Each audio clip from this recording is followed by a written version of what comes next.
Hello people of the interwebs, it's time to show off the Rakdos Aggro deck for you all. Just going to jump right in and show you what we're playing, kicking things off with 3 Inventors Apprentice, which is a 1 mana 1/2 creature. Inventors Apprentice gets +1/+1 as long as you control an artifact. Inventors Apprentice is a very good card. We do play a significant amount of artifacts, so Inventors Apprentice will the majority of the time be a 1-drop 2/3 creature. Moving swiftly on to 2 Bomat Courier, which is a 1 mana 1/1 artifact creature, and it has haste, and whenever Bomat Courier attacks, exile the top card of our library face down and we can't look at it. We can pay a red and discard our hand to sacrifice a Bomat Courier, put all cards exiled with Bomat Courier into their owner's hands. Bomat Courier is a really interesting card, and the thing that intrigues me the most is that it gets to exile cards from our library, which if we are drawing dead or have a dead hand, we can swap the Bomat Courier for the cards in our hand for the cards that it's been exiling. They could be decent, they could not, and that's what I find really intriguing about the card the most, you know. And it's pretty good. We do have a couple of vehicles in this deck that will help crew and get our vehicles online with this as well. So we are also playing 2 Fiery Impulse, which is a 2 mana instant. Fiery Impulse deals 2 damage to target creature.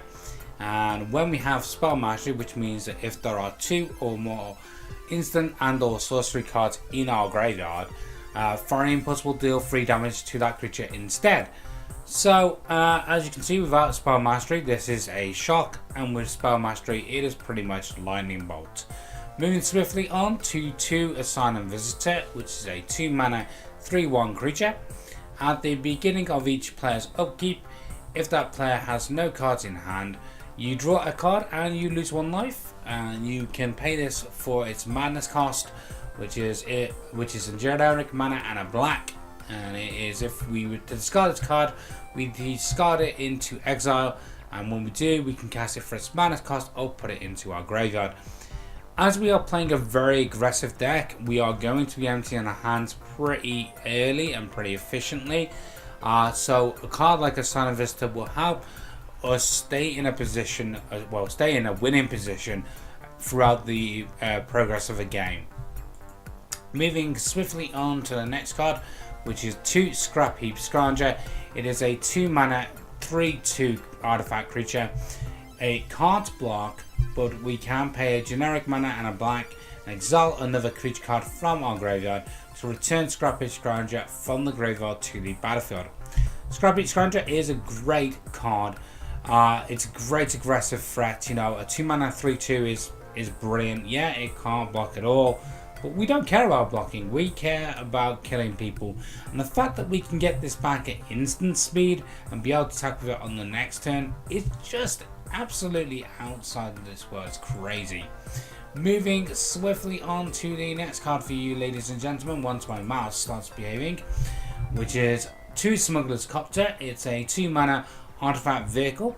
It has flying, and when Smugglers Copter attacks or blocks, you may draw a card. If you do discard a card, and it has crew 1, which means that we can tap any number of creatures you control with total power 1 or more.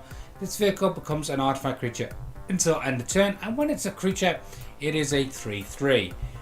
Wow, Smugglers Copter is really good. You know, it is making waves in standard at the moment. It's a very efficient card. You know, a 2 mana 3/3 evasive threat is really good, and it's going to help us win so many games. You know, not only just from being an evasive threat, but being able to dig through our deck and get through so many dead cards is just going to be crazy.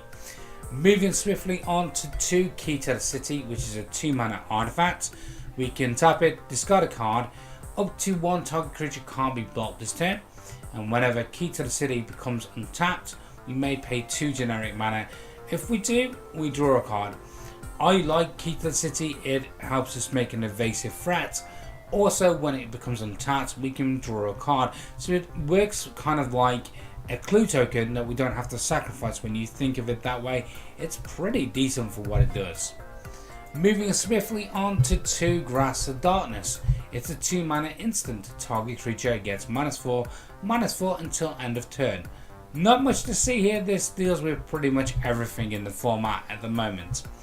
Moving swiftly on to 3 Harnessed Lightning. It's a 2 mana instant. Choose target creature. We get 3 energy counters. Then we may pay any amount of energy. Harnessed Lightning deals that much damage to that creature. Love Harnessed Lightning, is such an efficient spell. The fact that we can store up energy counters if we want to use it for bigger threats in later turns, is fantastic. It makes this card so flexible and probably one of the most flexible burn spells ever printed. Moving swiftly on to Pia Nalaar. Nalaar. It's a 3 mana 2/2 legendary creature. When it enters the battlefield, we get to create a 1/1 colorless Thopter artifact creature token with flying. We can pay a generic mana and a red to have target artifact creature get +1/+0 until end of turn. Or we can pay a generic mana and sacrifice an artifact to have target creature can't block this turn. So this is great. This is really good. Pia Nalaar means that we get a 2-for-1 straight away. We get a creature that can help us create a fire breathing effect on our artifact creatures, and also create evasive threats through artifacts that we do play as well. So it's pretty sweet. I do like Pia Nalaar. Moving swiftly on to 3 Thopter Engineer. It's a 3 mana 1/3 creature. When it enters the battlefield, we get to create a 1/1 colorless Thopter artifact creature token with flying, and artifact creatures we control have haste. So as you know, Thopter Engineer is another 2-for-1, good 2-for-1. It helps us have all our artifact creatures have haste. That includes vehicles as well when they become creatures. That's pretty awesome. Exactly where we want to be, especially when you consider we play cards like Scrapheap Scrounger as well. It's exactly where we want to be. We want to have haste and we want to be able to crunch through for as much damage where our opponent is defenseless. Moving swiftly on to 3 Ghirapur Gearcrafter. I'm not sure I pronounced that right. If I did, I'm really sorry, people in the interwebs. I'm not very good at these complicated, weird words that wizards seem to make out of the ether. Anyhow, it's a 3 mana 2/1 creature. When it enters the battlefield, we get to create a 1/1 colorless Thopter artifact creature token with flying. So straight away, this is a 2-for-1 again. Exactly what we want, Exactly what we want. We want to create as many threats as possible so we can hit through as much damage as we can. Moving swiftly on to 4 Fiery Temper. It's a 3 mana instant. It does 3 damage to target creature or player, and we can cast it for its mana cost if we pay 1 red mana.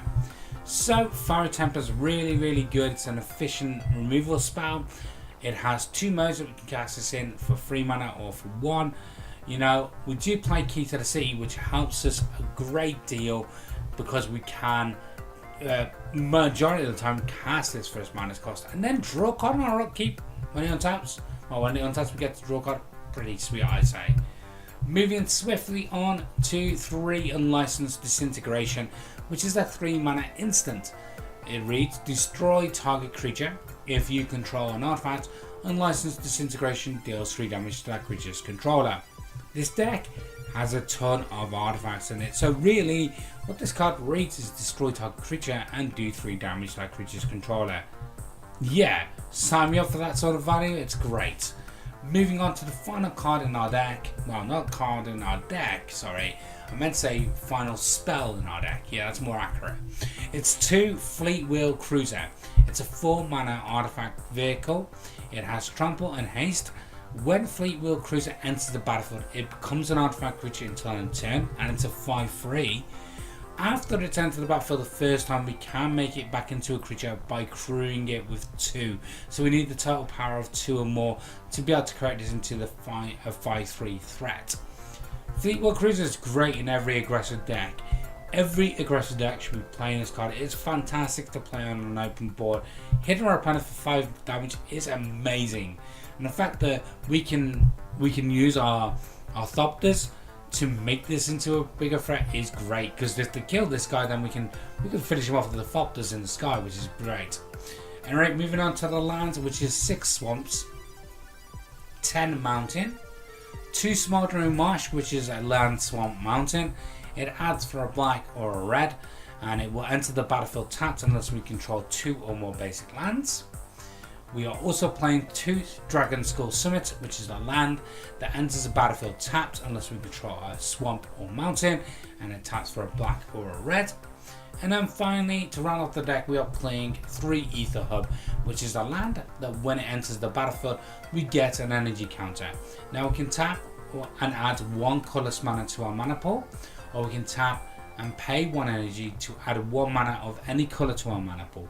So it's a pretty good way of colour fixing ourselves, and also making our hardest lightnings just that slight bit more value when we don't need the colour fixing effect of this card.